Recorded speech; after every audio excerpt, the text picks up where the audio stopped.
Yooyaa akkam jirtu kun Folletekidha. An maqaan koo Qarumaa Baqqaleen jedhama.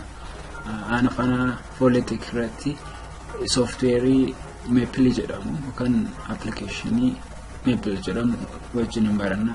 Special akkamitti fayyadamna, akkamitti nu gargaara.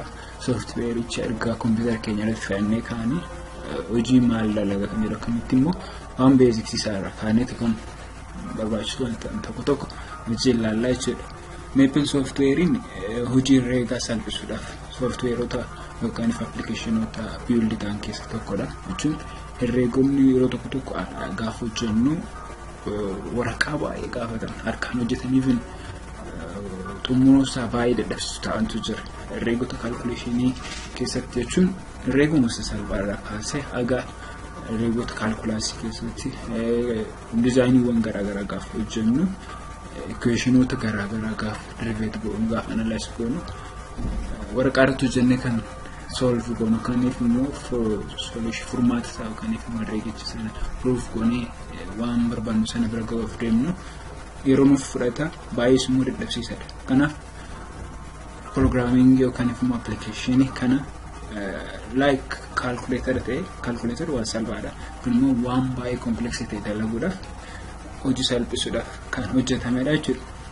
Kanaaf Maple keessatti waa baay'ee dalagama. Mathematicsii salphaadha jechuudha. Hojiidhuma herreega calculation salphaadha kaasee calculaasii control design garaagaraa designoota curve fitting gaaf design goon design garaagaraa jira. Differential equation akkamitti dalagu akkasumas immoo herreegaan alatti herreega keessatti herreegni applicationii baay'ee qaba. Finance keessatti economics keessatti saayinsii uumamaa keessatti iddoo garaagaraatti applicationii baay'ee qaba jechuudha. Isa kana keessatti faayidaa guddaa qaba softweeriin kun. Kanaaf Mapleedhaan maal akka hojjennu waan salphaadha. Maaltu jira environment isa softweerichi maal akka fakkaatu wajjin ilaallaa jechuudha.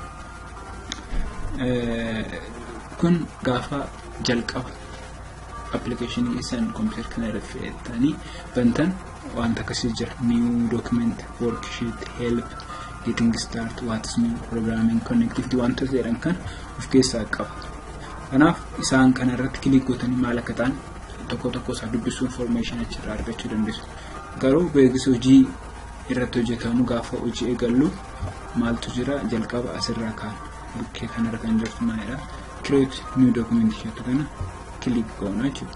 Gaafa isa click goonu work window nu fida kan irratti waa dalagnu jechuudha.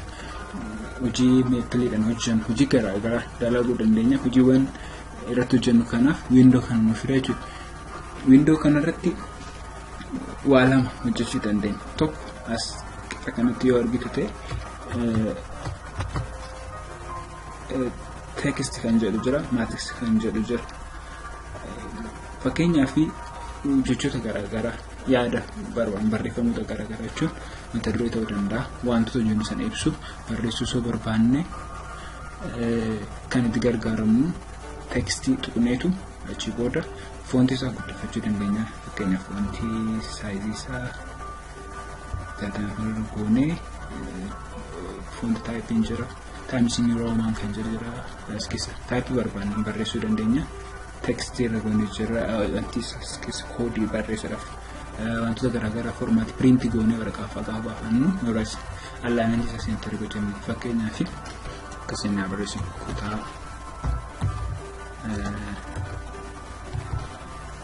baay'ee guddateera foonti isaa akkamii afurii afurtamii saddeetaa tokkoffaa Maple jennee waan barbaanne barreeffama kan kalarii isaa jijjiiruu dandeenya. Waan garaagaraa wanta Word irratti Microsoft Word hojjetamu Maple isa kana tekstii galchuu dandeenya jechuudha. Achi immoo isheen kun immoo mathematics garaagaraa calculation fakkeenyaaf hojii herreegaa kamiyyuu hojii herreegaa baay'ee hojjetama. Mapleen gaafa kan hojjetuuf ajaja kan command yookaan ajaja kennuufi karsarii kan mallattoo ishee kana tuqnee kaaniitu wanta barreessuun itti fufnee barreessina jechuudha. Fakkeenyaaf sign of herreegaa salphaa ta'e sign of pi Pi jechuun mallattoo isaa sun ta'in lakkoofsa sun ta'in syntaxitti bara pi jecha kanaan barreessina jechuudha. Kanaaf execute nu godha. Maalidha? 0. Fakkeenya ammas click goone cos of kan irra salwaadha cos of pi odoo jennee gara negative tokko nu kenna jechuudha. Kan biraas hojii garaagaraa example garaagaraa kan biraa laalla wanti meeppil hojjetu garuu isa dura as bukkee kanarra gubbaa kanarra meeppiliin wantoota garaagaraa faayil edit gochuudha view garaagaraa qabu wantoota insert gochuu dandeenyu waan baay'ee jira. Wanti isaan kana suutaan wantoota sirreeffan akka barbaachisummaa isaaniitti itti galfannaa jechuudha. Fakkeenyaaf faayilii keessa new sila akkuma isa kana screen kana kan for faayilii kan irratti hojjechuudhaaf create goone kan new irratti click goone worksheet haaraa create goone jechuudha. Open jechuun immoo meeppiliidhaan kan dura waa dalagne jira akkuma wantoota software biraa irratti dalagu isaan kun save as wantoota akkasii wal fakkaata jechuudha.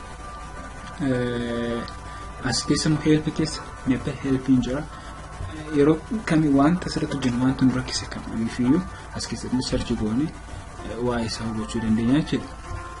Kanaaf kan biraa asitti wanta barbaachisan tokko jira. Maalidha? Palettes kan jedhamu. Palette kana keessa waan baay'ee jira. Fakkeenyaaf expression, calculus, common symbols.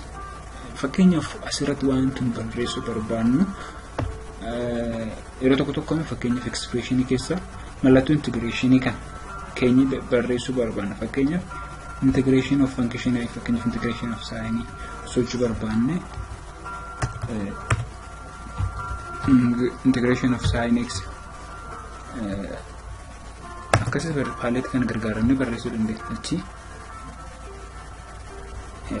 asitti value tun sabbiisa seeraan barreessina waan ta'eef exit value san maal gochuu qabna bracket keessa kan ammattu keessa qabu. Kanaaf integration akkasa ogaaniif immoo sila siniin jedha herreega gaafa hojjennu karsari kan xumnitu ajaja karaa biraa kan sa'i kana integration palette keessa fudhannee mallattoodhaan hojjennu kan int jenneeto ammattu keessatti int sign of ammattu banne sign of x sorry sign of x comma x dan integrate dengan jechuudha. Maalta selasitti dx dan wanti isaan jiru x akkasiin barreessan same karaa garaagaraatiin barreessuu dandeenya. Kanaaf yaada sammuu keenya keessa jiru wantoonni barbaachisan barreessuu barbaannuuf maal godha baay'ee nu gargaara jechuudha.